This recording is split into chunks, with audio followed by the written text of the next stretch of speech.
Presidency. To give us a sense of the recent developments that have taken place, we have the pleasure of having with us Honorable External Affairs Minister Dr. S. Jaishankar, Honorable Finance Minister Madam Nirmala Sitharaman, Sherpa Amitabh Kansal, Secretary DA, also Foreign Secretary Sir, as well as Shri Shingla, Chief Coordinator of the G20. They will make brief opening statements, after which we'll open the floor for questions.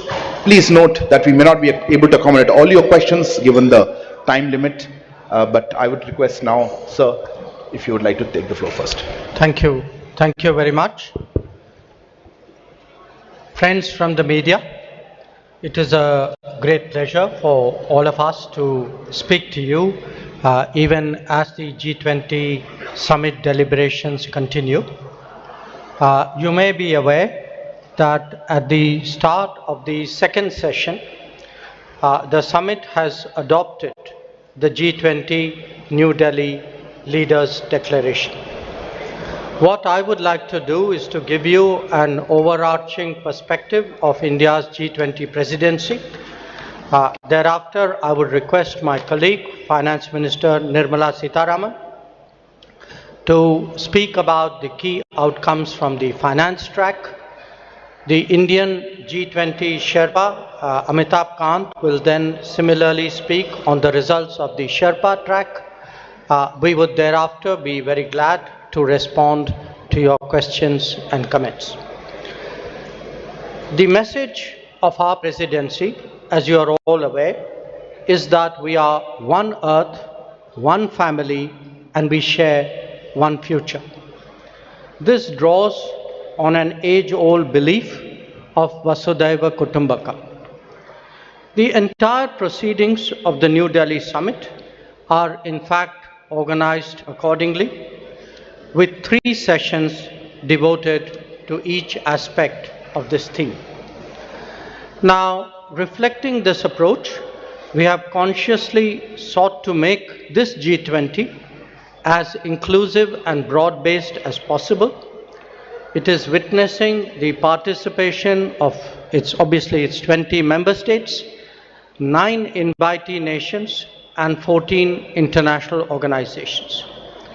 It is a matter of particular satisfaction for us that the African Union has this morning become a permanent member of the G20, that too during the Indian presidency.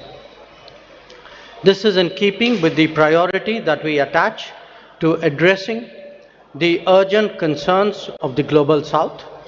You would recall that at the beginning of our presidency, Prime Minister Modi's initiative, 125 nations were consulted to express the voice of the global south. In terms of its organization and program, the Indian presidency, if I may say so, has been exceptional. Events have been spread across 60 cities, which are truly across the length and breadth of India. There has been a popular participation and a societal involvement of an extraordinary degree. The interest in G20 proceedings have been particularly strong among our youth. It has been an opportunity to showcase our culture, traditions, and heritage as well. The G20 has contributed to making India world ready and the world India ready. The declaration that the leaders have agreed on today focuses on promoting strong, sustainable, balanced, and inclusive growth. It seeks to accelerate progress on SDGs and has come up with an action plan accordingly. It envisages a Green Development Pact for a sustainable future. It endorses high-level principles on lifestyle for sustainable development, voluntary principles on hydrogen, the Chennai Principles for a Sustainable and Resilient Blue Economy, and the Deccan Principles on food security and nutrition, among others. The transformative and inclusive role of technology has been highlighted, with a focus on digital public infrastructure. The Indian presidency's proposal of a One Future alliance has also been noted. The G20 has reaffirmed the fundamental importance of gender equality and committed to halve the digital gender gap by 2030. Recognizing that the post-pandemic world order must necessarily be different from the world before it, the leaders have also emphasized the need to reinvigorate multilateralism and reform international financial institutions. This is particularly relevant to managing global debt vulnerabilities. So, as you can see, there have been many far-reaching and very consequential policies and decisions that have been agreed upon today. Keeping all that in mind, I would, at this stage, request Finance Minister to highlight the key issues from the finance track. Thank you, Jaishankarji.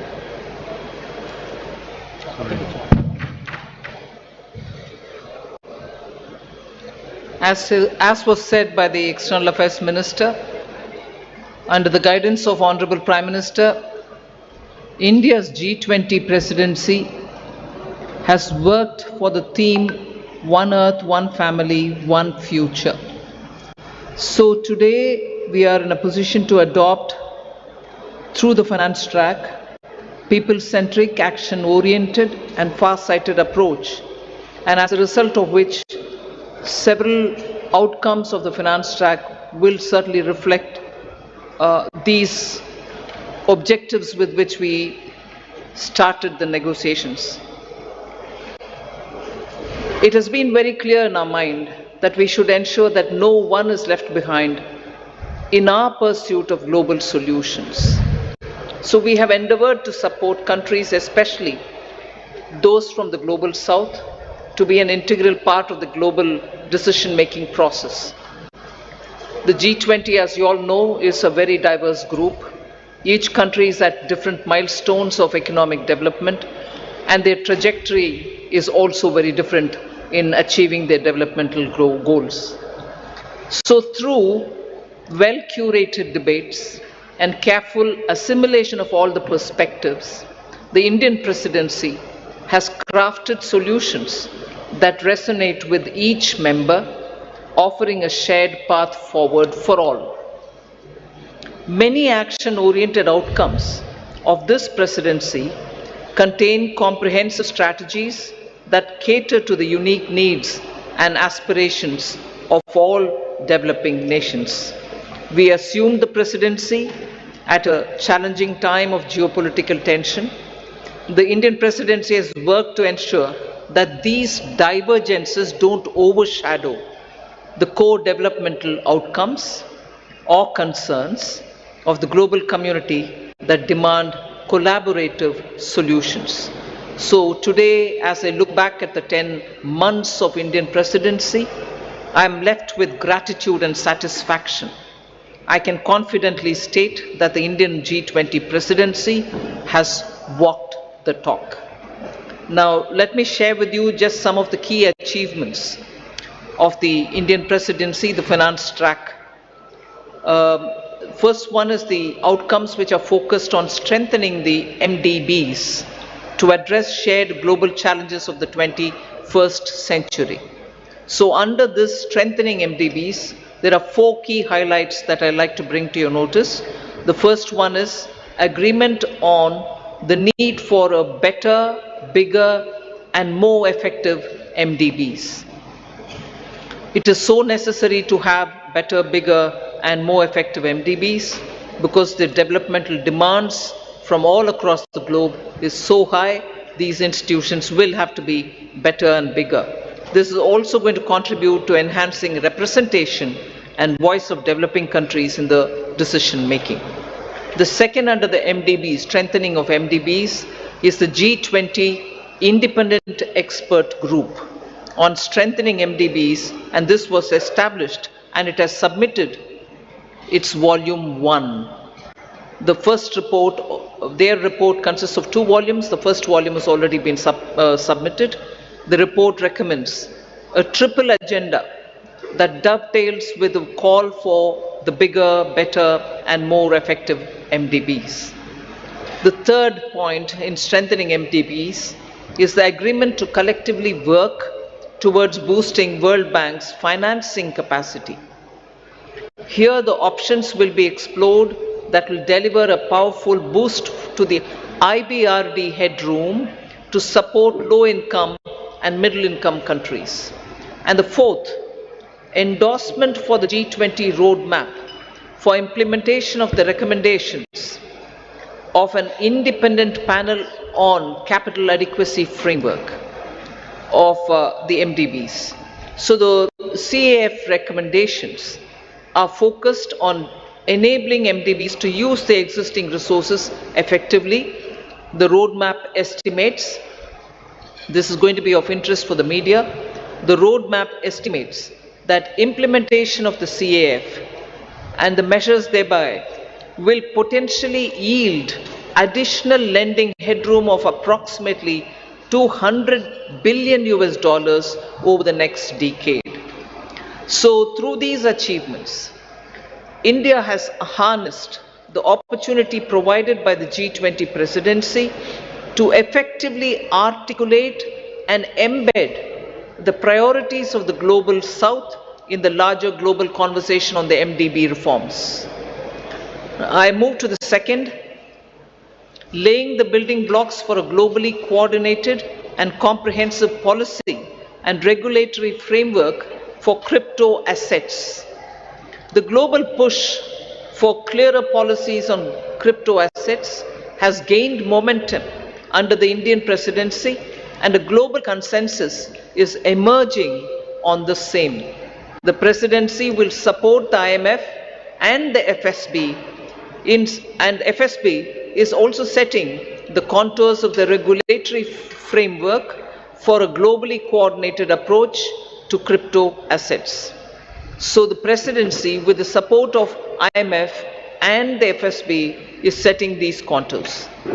The IMF and FSB synthesis paper, about which I've spoken to the media earlier, including a roadmap.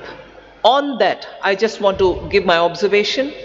This synthesis paper delves into how the policy and regulatory frameworks developed by the IMF and the FSB, alongside the other standard-setting bodies, will fit together and interact with each other. This paper is now available in the public domain for all of you all to see. The third one, which I'd like to draw your attention to, is the financial inclusion and productivity gains through digital public infrastructure. India, as you all are aware, through the India Stack, became the first country to develop all three foundational DPIs: the digital identity, the real-time fast payment, and a platform to safely share personal data without compromising privacy. So embedded this concept in the G20 financial inclusion agenda by formulating G20 policy recommendations for advancing financial inclusion and productivity gains through digital public infrastructure. This set of recommendations cover 5 aspects: use of DPIs and accelerating financial inclusion, fostering well-designed DPIs, regulatory and supervisory aspects of DPI, institutional and governance arrangements by DPI, and ensuring customer protection. So DPI has also been integrated into the G20 Financial Inclusion Action Plan, the FIAP, which will run between 2024 and 2026. That's a strong legacy of the Indian presidency. We also assume the co-chair of the Global Partnership for Financial Inclusion. The implementation of the Financial Inclusion Action Plan, as well as the policy recommendations on DPI, will remain as areas that will continue to be heard across the G20 forum. So the fourth one, which I'd like to highlight, is the debt resolution under the common framework and also beyond the common framework. Since its establishment in 2021, only Chad as a country has had its debt restructured. The others have been waiting.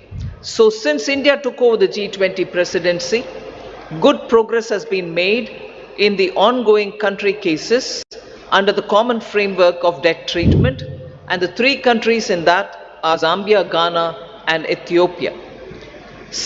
We've also succeeded in using the G20 platform to also put in place a coordinated mechanism to address the debt situation of Sri Lanka, which is outside of the common framework. So G20 will continue discussing the policy-related issues linked to the implementation of the common framework and make periodically such appropriate recommendations. The launch of the Global Sovereign Debt Roundtable, which is co-chaired by IMF, the World Bank, and also the G20 presidency, to enhance the conversation among the various stakeholders and address current shortcomings in the debt restructuring process. That has now become an institution which is actually acting as a catalytic agent in getting resolutions done faster. The fifth point under the finance track, which I'd like to bring to your notice, is the financing of cities of tomorrow. Key concerns of the low-income countries and emerging markets is always been to mobilize resources for financing sustainable, resilient, and also inclusive cities of tomorrow. The G20 principles, which are issued for financing cities of tomorrow to promote effective and efficient use of financial resources, to support urban development that is socially inclusive, environmentally responsible, and economically sustainable, are now all under the framework of the principles which have been used. The MDBs and the development financial institutions can use these principles in their financing plans for urban infrastructure. The sixth, which I'd like to quickly draw your attention, is the two-pillar solution on global taxation, the international taxation. We've made substantial progress in the two-pillar solution, and the work has also happened on the exchange of information on immovable property transactions between countries. There is a launch of the pilot program of the South Asia Academy in India for tax and financial crime investigation in collaboration with the OECD. The seventh, on which I'll elaborate, is mechanism to support the timely and adequate mobilization of resources for climate finance. Till date, the conversation was focused on calling on developed countries to say, where is that $100 billion US dollars, which didn't come.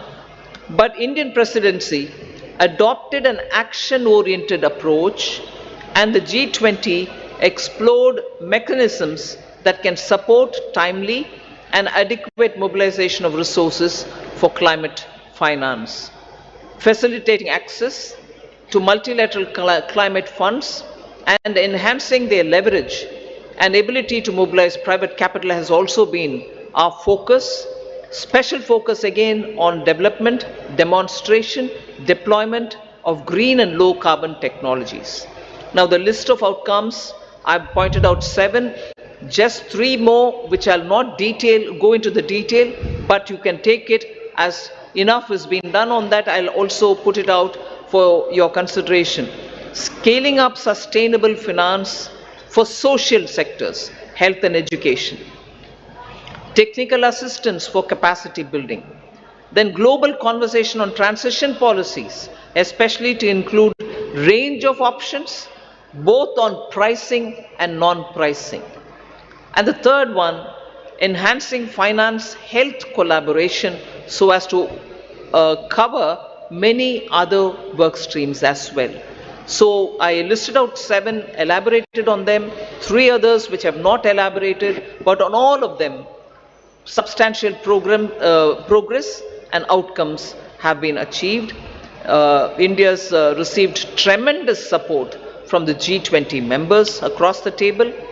The outcomes of the Indian presidency are a testimony to India's commitment to multilateralism and for international cooperation. We assure the upcoming Brazilian presidency of our strong support and to continue the momentum on key issues of global importance. I now hand over back to Minister Jaishankar. Thank you, Nirmala ji. May I now request G20 Sherpa Amitabh Kant to bring out the major outcomes from the Sherpa track. Thank you, Minister. So first of all, when we started India's presidency, the Prime Minister had said that India's presidency must be inclusive, it must be decisive, it must be ambitious, and it must be action-oriented. The New Delhi Leaders' Declaration has 83 paras in all. All 83 paras have 100% consensus across all countries. There are 8 paras on the geopolitical issue, which is entitled Planet, People, Peace and Prosperity. All those 8 paras have 100% acceptance. All countries have unanimously supported the New Delhi Leaders' Declaration. This is one declaration without a single footnote and without any chair's summary. This is a complete statement with 100% unanimity. This demonstrates both the Prime Minister's and India's great ability to bring all developing countries, all emerging markets, all developed countries, China, Russia, everybody together on the same table and bring consensus. Secondly, this has been the most ambitious presidency in G20's history ever, because the number of outcomes it has, both the outcomes and the annexed documents are about 112, which is more than 2.5 times which has ever been achieved before. Thirdly, this presidency, if you go through the New Delhi Leaders' Declaration, it has a huge India narrative, it has a huge India footprint, whether you look at the Deccan high-level principles on food security, whether you look at the Chennai high-level principles for blue ocean economy, whether you look at the Goa roadmap for tourism, whether you look at the Gandhinagar implementation roadmap for land restoration or Jaipur call for enhanced MSMEs, all this will leave a huge footprint of India in G20. So one of the key achievements to my mind, one is that we've achieved a very major green development pact in today's world of climate action and climate finance. Every single country has come together to focus on green development pact, which has financing, which has focused on global greenhouse gas emission by 43% by 2030, which has a doubling provision of adaptive finance by 2025, which has a global biofuel alliance, which has completely new principles of life for sustainable development, which has ending plastic pollution, which has reducing disaster risk, and a whole lot of other components put together as the Green Development Pact of the leaders of G20 countries for a greener world of tomorrow. Secondly, there is a huge focus on accelerating progress on sustainable development goals because the COVID had hit a vast segment of our population. There's a G20 action plan to accelerate progress on SDGs. There is a huge focus on education, health, nutrition. There's a huge focus on creative industries like culture as a transformation for SDGs.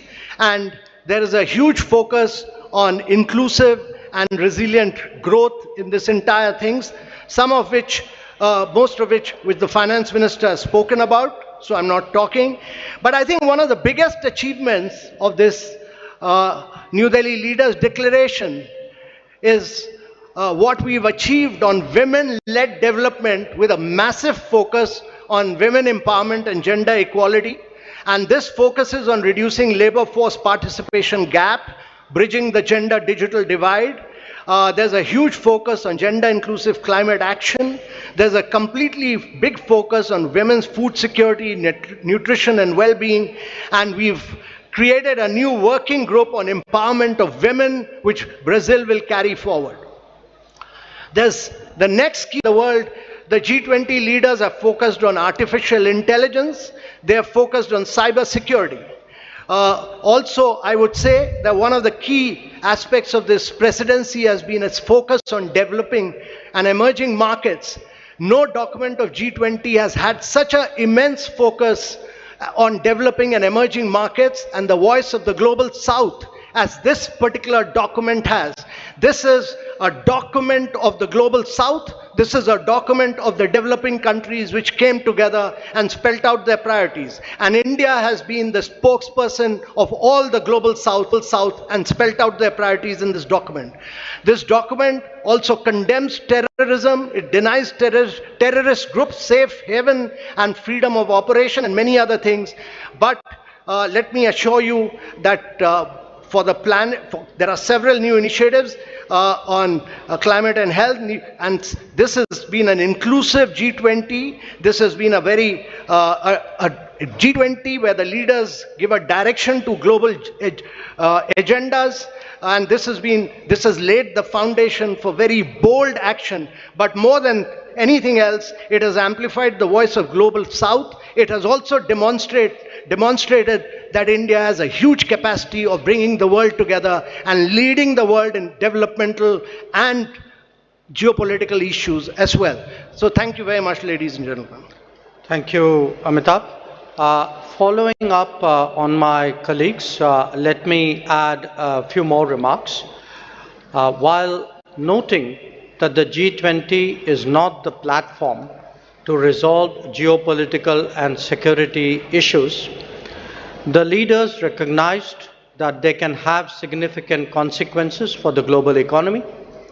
In particular, they dwelt on the ongoing war in Ukraine and the impact it has had, especially on developing and least developing nations still recovering from the pandemic and economic disruption.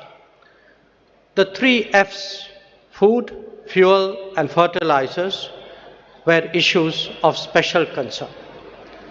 Another subject that was addressed by them, as the Sherpa noted, was countering terrorism and money laundering. The leaders condemned terrorism in all its forms and manifestations and recognized that it constitutes one of the more serious threats to international peace and security.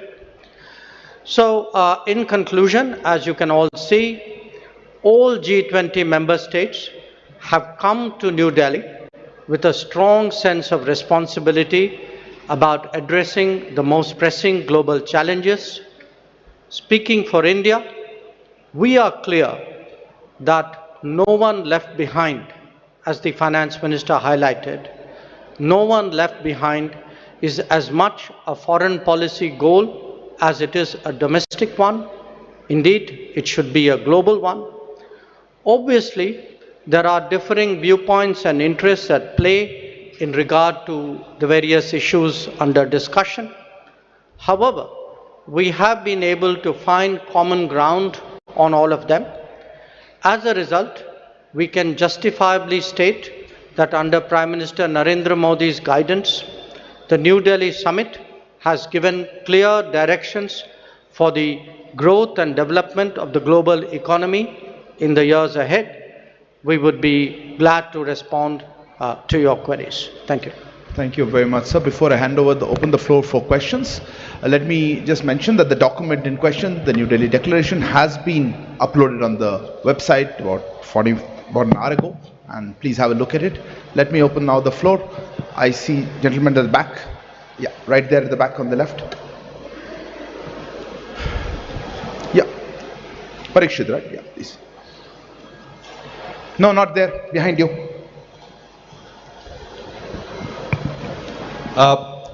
One question to Please introduce yourself and the yeah, organization. I'm Parikshit Luthra from CNBC TV18. My question to Minister Jaishankar and G20 Sherpa Amitabh Kant and also Finance Minister Nirmala Sitharaman. How difficult was it to have consensus on the wording of the Ukraine-Russia war?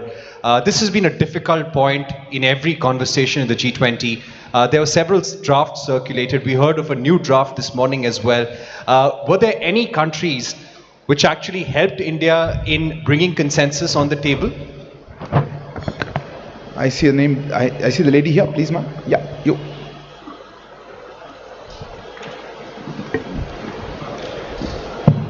Ma'am, good afternoon. My name is Ruchi Bhatia from Bloomberg News. The Ukraine paragraphs also mention about the work that Turkey did with respect to getting some sort of a consensus on the issue of the Black Sea grain deal as well. Where are things with respect to that, and can we expect any movement on that critical issue anytime soon, because it does concern several nations across the globe? Thank you. So hand there, the gentleman. Yeah, right at the back on the left. Microphone, please. Yeah, it's working. This is Manas Pratim Bhuyan from Press Trust of India, PTI. In one of the paragraphs referring to the Ukraine conflict, it is mentioned that there were different views and assessment of the situation. So, how do you explain this line about having differences on the Ukraine crisis? The question to Foreign Minister or the G20 Sherpa. Gentleman here. Hi, this is Ashish Singh from the Geostrata. Going forward, how will we see action for climate-related adaptation financing for the Global South, especially with India being part of the Troika? Thanks. We'll take one last question there. Yeah, there. Yeah, the lady there. I'm sorry. Behind you, right at the back.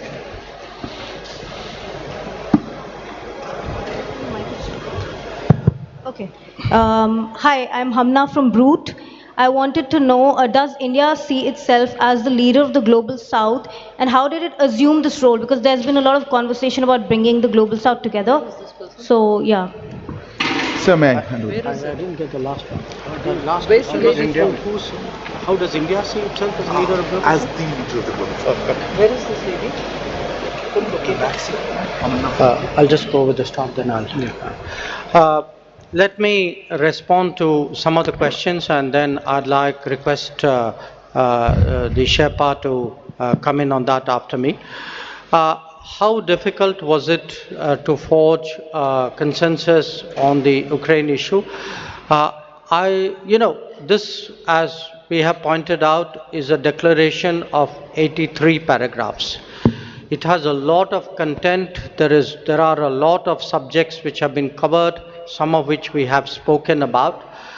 But obviously, because of the ongoing conflict, the strong views about it, considerable time was spent, especially in the last few days, in regard to geopolitical issues, which really centered around the war in Ukraine. The question who helped, eventually everybody helped, because everybody came together for the consensus. But I think if Sherpa would bear me out, I think the emerging markets took a particular lead on this, and many of us have a strong history of working together.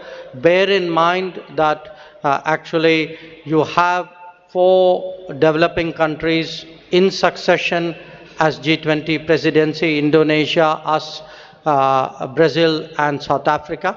So, but I would say, rather than who helped, the point to be recognized is that a common landing point was ultimately fashioned out. On the Black Sea grain corridor, there are many discussions going on. As you know, the Foreign Minister of Russia is here. The President of Turkey and his delegation are here. UN Secretary General is here. Other people are here. So it's natural that there would be discussions going on this. in the past, I should add, when the Green Corridor was created at Bali last year, we had also in our own way contributed to some bridging of viewpoints and concerns, both between, at that time, between Turkey and Russia, and also worked with the UN Secretary General. On the sentence, or that phrase about having different viewpoints and assessments, I think we are being transparent. I mean, it is a fact. This is today a very polarizing issue. There are multiple views on this. There are a spectrum of views on this. So I think in all fairness, it was only right to record what was the reality in the meeting rooms, and I think that is the sense that is sought to be captured. And I will leave the climate action issue to Sherpa, and I don't know if Finance Minister would like to speak on it. But on the global south, look, it is not, what India has tried to do, beginning with our presidency, was to seek to ensure that the concerns of the global south constitute the core agenda of the G20 deliberations. Because after 3 years of pandemic, after economic disruptions of various kinds, after the impact of the Ukraine conflict, after climate events, the fact is that the countries of the global south are in deep economic distress. And that distress has not, in our view, been fully recognized till now.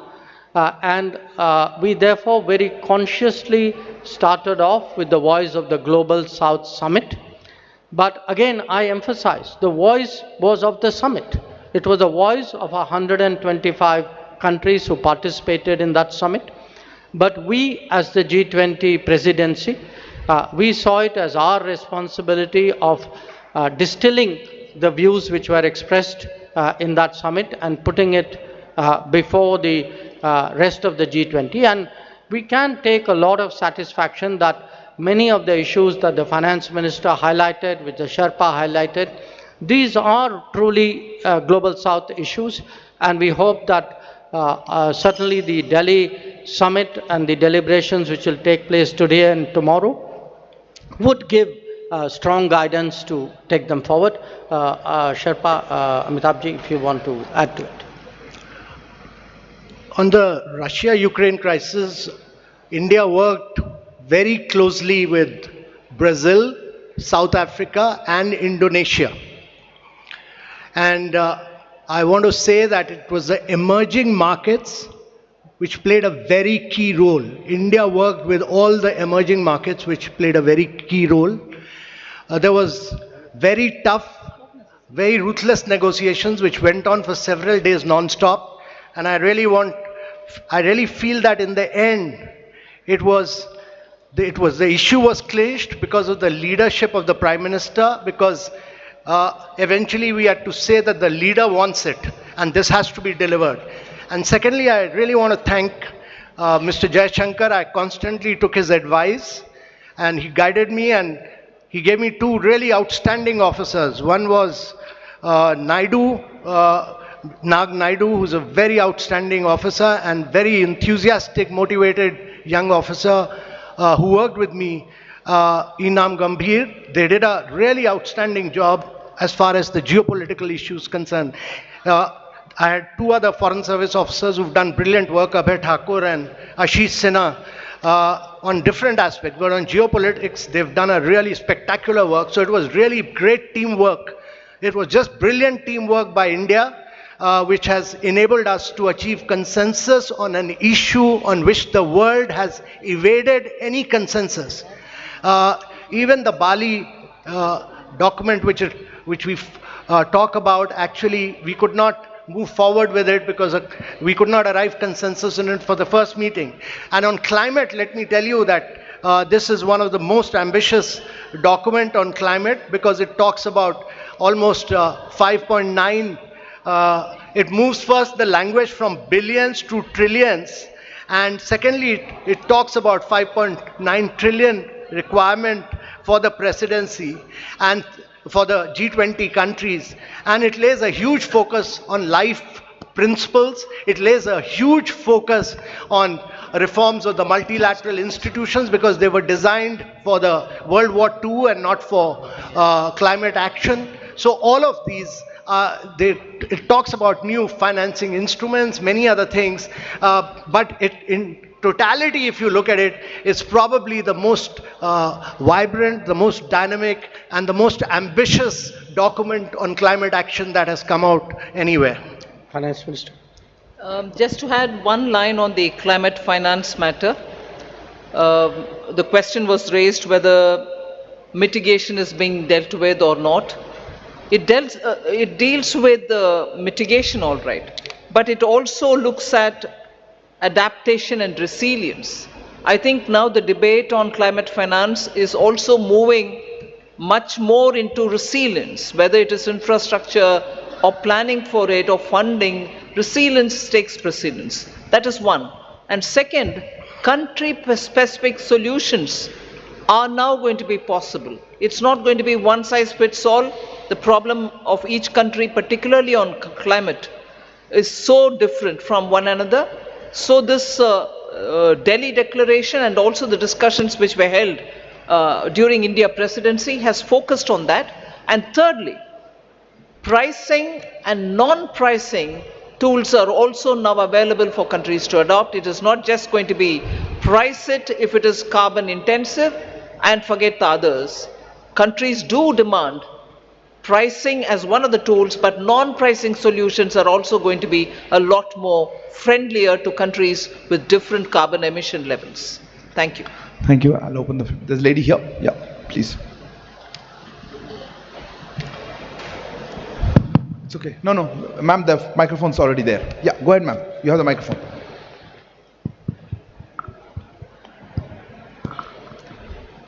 Hello. Yeah. Good evening to the panel. This is Priyashmita. I'm from Informist Media. My question is directed to ma'am.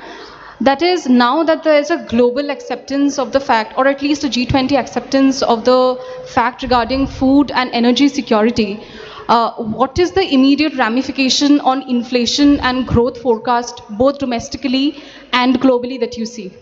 Thank you. Well, globally, I think it will have... Oh, sorry. Ma'am, we can take questions together. Okay. Yeah, gentleman there. Yeah, you. The gentleman there who's put his hand up, if you could give the microphone to him. Yeah, thank you. No, not him, not him. I'll come to you, sir. I'll come to you in a minute. Person in front of you. Hold on there at the back. Yes, sir, you go ahead. You had the floor. Yeah, I can go ahead. No, not you, sir. Okay, since you have the microphone, go ahead. Go ahead. I don't want to waste time. Go ahead. Hi, Stephen Borwick of Nikkei Asia. My question is for Foreign Minister Jaishankar. Is today's achievement a step towards achieving what India has described as a world of greater multi-alignment, as opposed to the more old-fashioned sense of an international rules-based order? Thank you. Yes, sir. You had the microphone. Go ahead.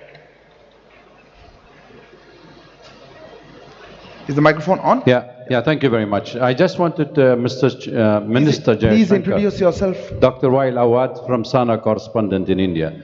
Mr. Jaishankar, Honorable Minister, when you talked of the counter-terrorism measure, how serious was the members of the G20 and fighting terrorism together? Thank you. Yes, ma'am. You had a hand up quite some time. Yes, you right here, second row.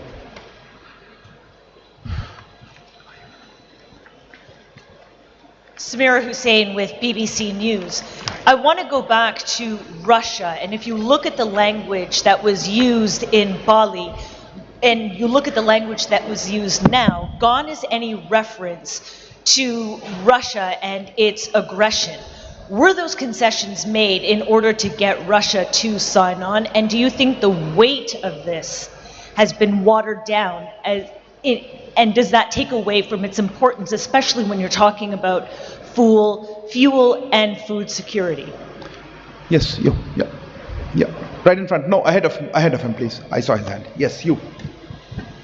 Please, go ahead.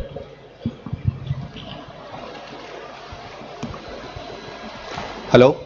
Yeah, sir, Rishikesh from the Press Trust of India. Everyone must surprised by this outcome. मेरा सवाल है कि PM Modi का जो personal bonding है president Biden and Russian president Putin के साथ, उसका कितना बड़ा योगदान था इसको इस डिक्लेरेशन को ला पाने में, and what role has China played in bringing this declaration? एक क्वेश्चन था तो दूसरा देखिए we'll take another one or just pass these on? One more. There was a gentleman there. Yeah, sitting there. Yeah, behind you. Yeah, Pranay, go ahead. Sir, Pranay Upadhyay हूँ Zee news से। मेरा सवाल इस चीज को लेकर है कि अफ्रीकन यूनियन का जो G20 में इंक्लूजन हुआ है, ये अपने आप में काफी रिकॉर्ड टाइम में हुआ है। जून में प्रधानमंत्री ने सभी नेताओं को चिट्ठी लिखी थी और सितंबर में अब हम स्थिति में है कि अफ्रीकन यूनियन इसमें शामिल है। क्या कुछ इसके पीछे हुआ? इंडिया ने इसमें कितना इन्वेस्ट किया इसकी लॉबिंग के लिए या इस प्रयास के लिए? थोड़ा अगर आप इस बारे में साझा कर सकें। Sir. Maybe Finance Minister would like to. On the inflation question, globally, of course, it's going to have an impact the moment it is executed. The understanding is executed and the grain movements start from Russia and from Ukraine. So, particularly countries which have been hard pressed, which have originally and for a very long time depended on grains coming from these two countries, are now waiting to have that back again. As a result, I think it will cool off inflation, particularly in food grains. Domestically, we've had very little grains coming in. Except for edible oil, particularly sunflower oil, our imports have not been so much dependent on these countries. There are times when we've brought in extra edible oil, and therefore to that extent, yes, it will certainly have an impact on domestic inflation as well. But largely, India's domestic inflation is affected by vagaries of the monsoon or supply side problems. Global impact is not as much as countries which are outside dependent on grains coming completely for their consumption from outside. If I could respond to the question whether this is a world of monthly alignment.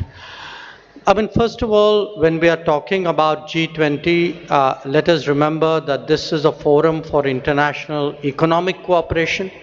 Its primary focus is on economic growth and development. And in a way, the G20 itself is a reflection of multipolarity. The fact that there was, in a way, the salience of G7 was a decade ago replaced by the salience of the G20. I think that itself was a statement. Now, what you see before you in terms of the leaders' declaration and the discussions that are going on are obviously discussions among a very broad, very diverse range of countries at different levels of economic development, whose economic and social, cultural composition is quite different from each other. So I think in that sense it's quite reasonable to assume that there is a certain there's a spectrum of views and interests out here which we have tried to harmonize to produce the declaration. The question on counter-terrorism, what happens? I would draw your attention to paragraphs 74 and 75 of the leaders' declaration. 75 speaks about the role of the FATF because clearly the financing of terrorism is a very strong concern which the entire international community, not just the G20, shares. The 74 deals with illicit trafficking and diversion of small arms and light weapons. So I think these are concerns. So within the G20, I think these conversations are quite helpful, but obviously in terms of policy action, they will be carried into their particular mechanisms and forums which focus on the issue. With regard to the to the comparison with the Bali declaration, I would only say Bali was Bali and New Delhi is New Delhi. I mean, Bali was a year ago. The context, the situation was different.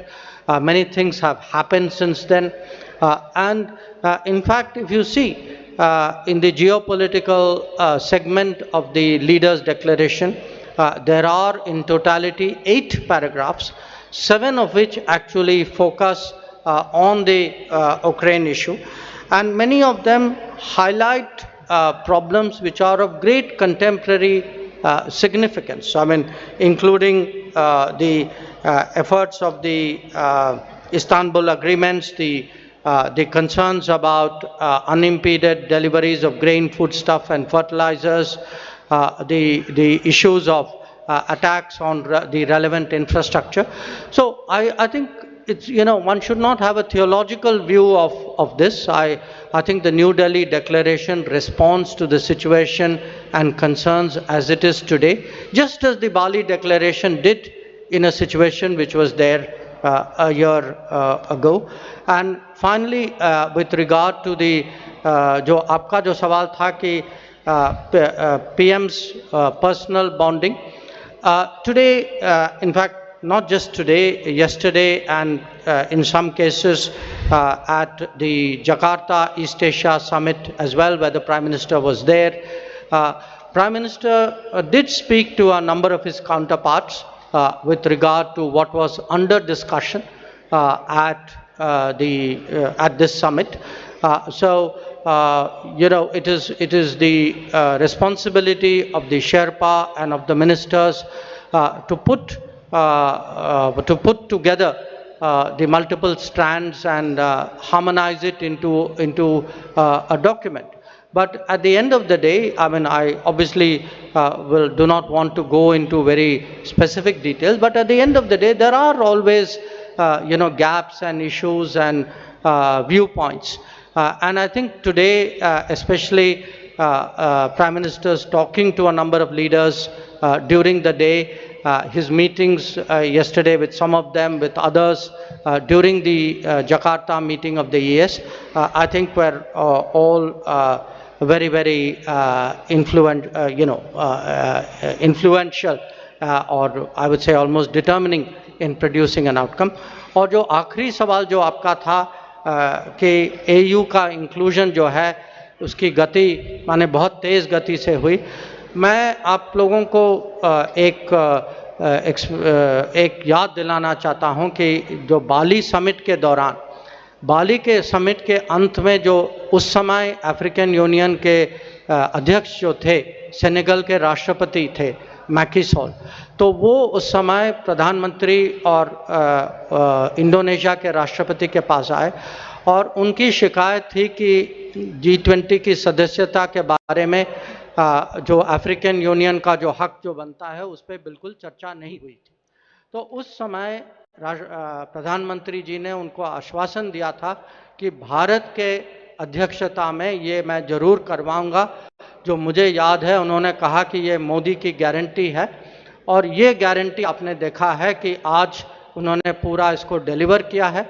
और कुछ ही दिन पहले जब हम लोग BRICS के शिखर सम्मेलन में थे, उस समय वही राष्ट्रपति मैकी सॉल जी वो प्रधानमंत्री के पास आए और उन्होंने कहा कि मुझे याद है कि आपने ये वादा किया था और मुझे बहुत मैं आपकी तारीफ़ करता हूँ कि आपने पूरा जोर लगाया था उसमें। Very quickly in English the summing up of that was last year in Bali the president of Senegal Macky Sall all right, that was interpreted. Thank you very much for saving me in the trouble. Would you like to add something on any of them? Is there? So we'll take a few more questions, or I think one last. Okay, I have a gentleman here. Yeah, go ahead. Microphone here with the gentleman in the front row. This is Nikhil from the BBC. The question is for the Finance Minister. You said that the G20 now has its own mechanism on climate finance. So does that mean that the $100 billion promise from the West or the developed countries is pretty much dead now? One more question. I had a hand somewhere here on the right. Yeah, that's the gentleman. Yeah, you please go ahead. Piche, right there, in the middle. The gentleman there. Hi. No, it was the gentleman here. Yeah, you. Yeah. No, not there. You behind you. Okay, if you've got the mic, just ask. We can't waste it. This is Mithil from NBC News. I wanted to ask two questions. One question, please. Okay, one question.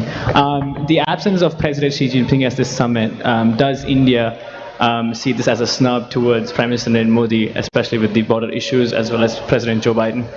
You have the microphone. You're next. So I'm Sahil from ANI News Agency. So what kind of framework can be expected regarding crypto assets among the G20 nations? What assets? I saw one hand. Yes, gentlemen. Yes, sir. Here. You have the microphone? Go ahead. What kind? Could you just have that question Could you ask again? the question again on the crypto? I think your question was? Yeah. Yeah, could you repeat that? Minister, ma'am, they could not pick it up. What kind of framework can be expected regarding the crypto assets among the G20 nations? Crypto assets framework. And in addition to that, ma'am, supplementary question that since we have a consensus on making common framework on crypto assets, and G20 presidency will work with FSBC and What's the IMF question, please? But the joint report of FSBC and IMF says that banning a blanket ban on crypto assets is not a solution. So my question is that is there a consensus on just to regulate it or ban it completely? Okay. You, last question. This is Matthew Shivlin from Climate Home News. You said this is the most ambitious document ever on climate, but India was pursuing an expanded language on phasing down fossil fuels, while the final declaration basically goes back to just phasing down coal. Are you disappointed with this outcome? So I think we're running out of time, and I'll close here with that. I do think we're out of time. So I think we're running out of time, and I will hand over the floor to ma'am. I'll start with the crypto. Well, it's really heartening that you've gone through the report. But the point is, the FSB's report and the IMF's report, FSB's concentrated more on the regulation, and IMF's looked at the macroeconomic implications. So the synthesis paper is something which the G20 membership will go through in detail. There is one more meeting under our presidency for the finance track in Marrakesh. I remember with great sense of responsibility and sorrow the earthquake which has happened very close to Marrakesh. I hope the people of Morocco are in a position to take on, and I was glad to hear the Prime Minister during this session in the morning that India stands with Morocco and we will be ready to do any assistance that the government of Morocco would desire us to do. So with that said, with a heavy heart, the next meeting was scheduled for Marrakesh, and there the FSB report and the IMF, which is the synthesis report, will be discussed, and the materials are all already available in public domain. So it is for the membership to take a call as to how it wants to move on it. A framework or a template, whatever be it. I don't think we've given it a name as yet. And also to now discuss whether it is going to be a regulation only and not a ban. I'm not getting into that debate. It is the reports, the synthesis, and also the early IMF report, both of which have been discussed. You're right in saying this report says this. It's up to the G20 membership to take a call on how it wants to move forward. And that you'll get to know more during the autumn meet of the World Bank. There was a question on climate finance. I don't think it is a question of, are you writing off this 100 billion which was promised earlier, and now that you've come up with a newer way of funding climate. I don't think it is this or that. Whatever trickle had come earlier of the 100 billion, or what it can come now through the private partnership or bringing in philanthropy or anything else, can keep going on that. But the fact remains that now the larger discussion has brought in very many more elements of how to finance. So both will have its own role to play, because climate issues attain great sense of urgency. would you like to speak on? So on the fossil fuel, I'll like to say that if you read through the entire document, it's very, very ambitious. First of all, for the first time, G20 has talked about tripling of renewable energy capacity by 2030 globally. Secondly, this is the first document which talks about, which has very huge focus on fossil subsidies. And thirdly, this is the first time that there is a huge focus on billions to trillions of dollars in climate finance.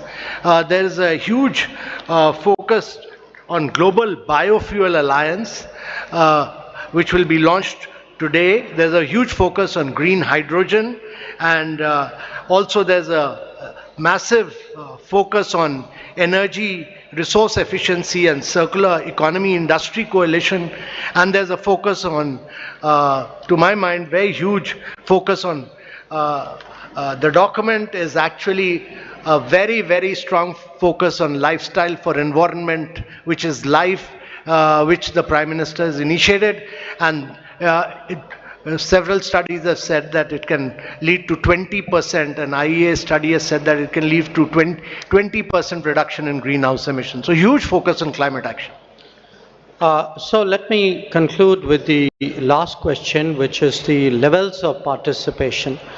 I think it's for every country to decide at what level they would be represented. I don't think one should overly read meanings into it. What I think is important is what is the position which that country has taken, how much that country has contributed to the deliberations and the outcomes.